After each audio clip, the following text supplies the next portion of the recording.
One step to get started, one step to do some good. But first, you need a lot of gear. The house would really be the tent, and I have mine packed up here. It doesn't take up a lot of space in the backpack.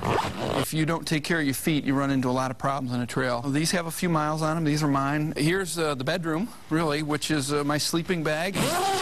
Kitchen's very minimal, and one of the biggest areas of weight stuff that you have to carry is your food. A lot of times I would boil water in here, and I had some freeze-dried meals or instant rice mixes that we'd mix with a tuna pouch, granola bars and Snickers and those kinds of things. Novi Police Sergeant Patrick Fanning, an avid hiker, and 23 of his friends, including 9 more Novi officers and a handful of other local first responders, hiked the Appalachian Trail, over 2,000 miles, from Mount Oglethorpe in Georgia all the way to Baxter Peak in Maine. Some days it seemed like it was all uphill.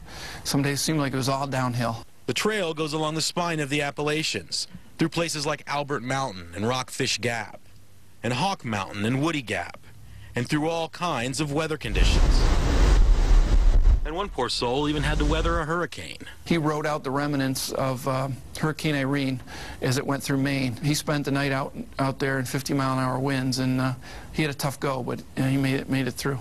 They split the trail into 24 sections of about 80 miles each. That's like each hiker walking from Comerica Park to Lansing.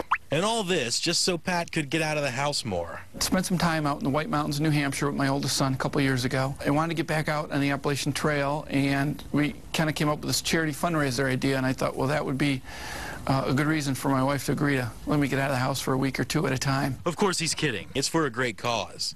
The Hikers for Heroes help Homes for Heroes, the program that builds homes for returning wounded veterans. And they come home, they're not whole.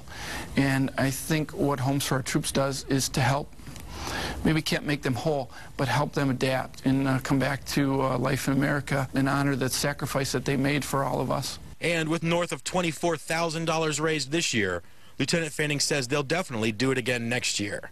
And you can donate and help them take that step. Any little bit that we can get is going to help somebody in need somewhere. In Novi, Mike Glover, Channel 7 Action News.